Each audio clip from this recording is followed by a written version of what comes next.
Magagawa nga bang talunin nitong si Yuji ang fully adapted na Mahoraga? Sapat ba ang kanyang curse techniques? Ang kanyang mga abilities para talunin ang pinakamalakas na bersyon ng Mahoraga na nakita natin sa series? Ang Mahoraga na nakapag-adapt sa alien techniques tulad na lamang ng light curse technique nitong si Dabura, sa kanyang napakabibilis na atake, maging sa nuclear explosion-like attacks, domain expansion at maging sa existence.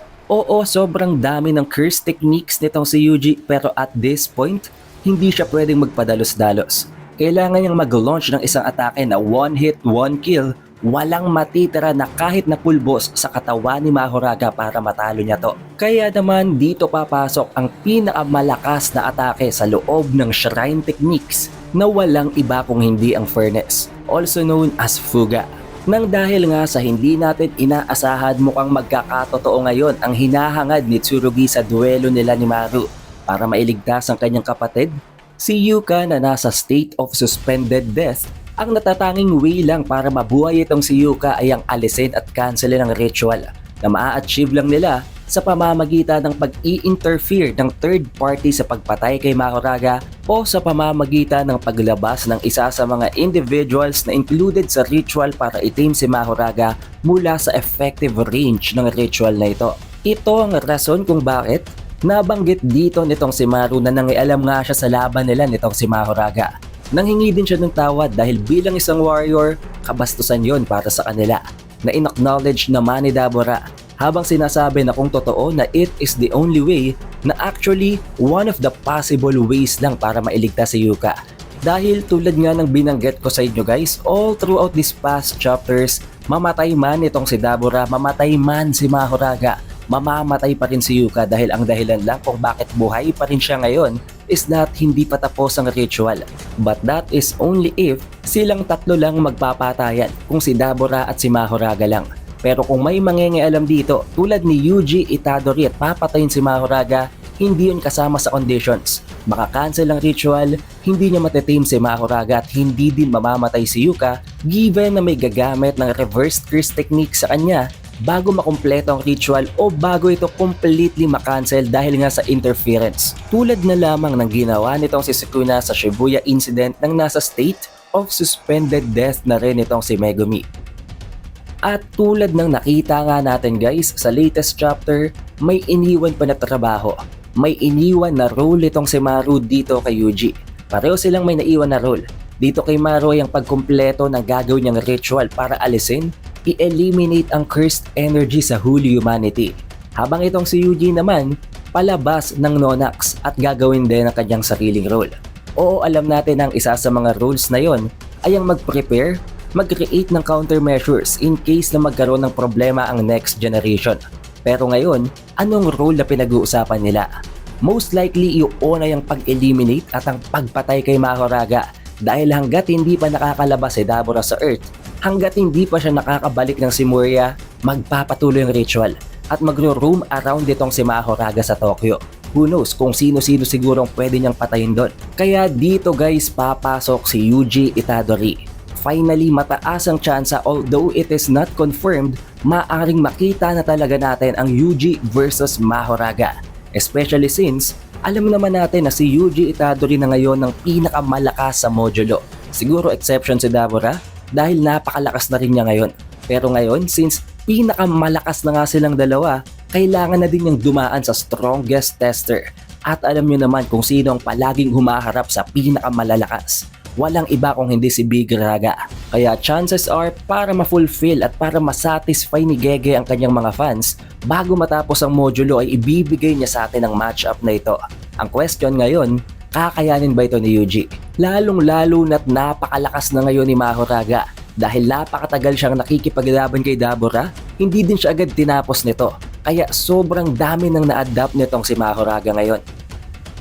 Kung hindi nyo pa naiintindihan guys kung gaano kalakas si Mahoraga ngayon, napakasimple lang.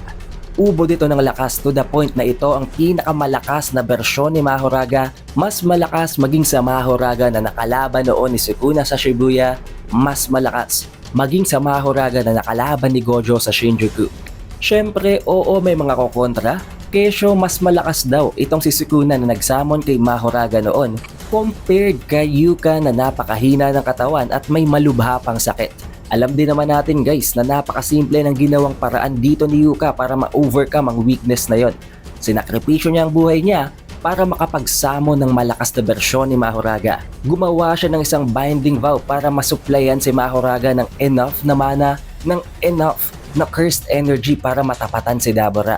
Oo, we cannot deny the fact na hindi porke gumamit ng death binding vow, itong si Yuka ay matatapatan niya ng Mahoraga na kayang isamo noon ni Meguna. But that is not the main concern here guys. Ang problema dito, nakapag-adapt na ng malala si Mahoraga ngayon to the point na maging ang existence sinisimula nang i-adapt ni Mahoraga.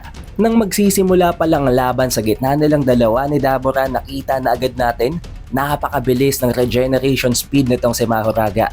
Pinakaunang atake ni Dabura gamit ang kanyang light attacks. Unti-unting na-adapt yun ni Mahoraga to the point na hindi na tumatalab ang curse techniques nitong si Dabura sa kanya. Nang tumagal ang laban, nagawa na ding makapag-adapt nitong si Mahoraga sa kanyang physical attacks. Sa mga atake niya na nakakapag-create ng napakalaking explosion. Literal na para bang isang nuclear bomb na pwede nating ihalin tulad sa Fuga. Maybe the only difference ay ang scale dahil napakalaki ng effective range ng Fuga compared sa ginawang sipa nitong si Dabura. Pero kahit na ganun, may natira lamang na napakaliit na parte ng katawan nitong si Mahoraga kahit kasing nipis at kahit kasing liit ng buhok. Nagsimula na naman siyang mag-regenerate mula sa natirang part na yon. At sa pinakahuling parte ng laban nila na kung saan na-witness nga natin na na-awaken na ni Dabura maging ang iba pang abilities, ang peak ng Jujutsu Sorcery na ang domain expansion, nakita natin doon na hindi na tumitigil sa pag-ikot ang wheel ni Mahoraga. Maging itong si Dabura, hindi na alam kung saan pa siya nag-a-adapt. Sa cursed energy, sa technique ni Dabura, o baka sa existence itself. Na kung totoo nga yun guys, napakadelikado na nitong si Mahoraga. Just imagine kung gaano ka-OP ang isang Mahoraga na nakapag-adapt maging sa existence. Pero alam din naman natin guys kung gaano kalakas ngayon nitong si Yuji, kung gaano siya ka-OP, kung gaano katindi ang mastery niya ng kanyang curse techniques at ng mga abilities niya, tulad na lamang ng Black Flash at Will. Pero maging ang Black Flash na yon, I think hindi yun sapat para patayin si Mahoraga. Kailangan na ni Yuji ngayon ng isang one-hit, one-kill ability para mapatay si Mahoraga. Dahil kung hindi niya yung gagawin, mabilis na lang na makakapag-adapt itong si Mahoraga sa mga abilities niya na magiging mas delikado pa dahil magiging madami din ang abilities nitong si Mahoraga. Tandaan nyo guys, hindi lamang as a defensive mode ang adaptation nitong si Mahoraga. Nagagawa din niyang i-apply ito sa kanyang mga atake. Tulad ng nakita natin before, nang ma-adapt ni Mahoraga ang Infinity ni Gojo, nagagawa niyang makapag-create ng slashes. Hindi pa ginagawa ni Sukuna ang world-cutting slash, nagawa ng hiwain ni Mahoraga ang kanang braso noon ni Gojo. Kaya kung nagagawa ngayon na mag-adapt ni Mahoraga sa light curse technique, sa light speed movements, hindi malabo na magawa niya ding ma-pull off na gumalaw sa ganong speed. Ngayon, kahit pag-usapan pa natin ng napakaraming abilities ni Yuji na pinag-usapan na natin ng napakaraming beses sa mga previous video, simple lang ito guys. As long as ang ability na gagamitin ni Yuji ay hindi isang type ng one hit to one kill na ability na literally kayang i-disintegrate ang kalaban, hindi yun tatalab ngayon kay Mahoraga. Kakailanganin niya ang isang ability na on the same level ng purple ni Gojo Satoru at ng Fuga ni Sukuna. Na alam nyo naman guys, ang Fuga ay parte ng Shrine Techniques. At kung na-adapt nitong si Yuji ang Shrine Techniques sa pagkakababad niya sa cursed energy ni Sukuna, chances are, kaya din niya yung gamitin. Dahil that is the very last resort guys. Sabihin natin na may iba't ibang curse techniques itong si Yuji tulad na lamang ng blood manipulation, ng kanyang soul attacks. Hindi yun magiging sapat para patayin si Mahoraga. Kung hindi niya mawa one hit, one kill, na mabubura talaga ang buong existence ni Mahoraga sa isang atake, maa-adapt at maa-adapt na lang yun ito. So sa blood manipulation, I don't think na may isang atake na on the same level ng Fuga at purple ni Gojo na pwedeng gamitin sa curse technique na yon.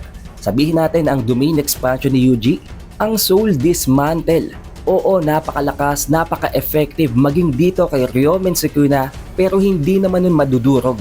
hindi nun madidisintegrate agad-agad itong si Mahoraga. Kaya hindi din yun magiging effective. The only thing na magagawa talaga ni Yuji ay ang gumamit ng Fuga.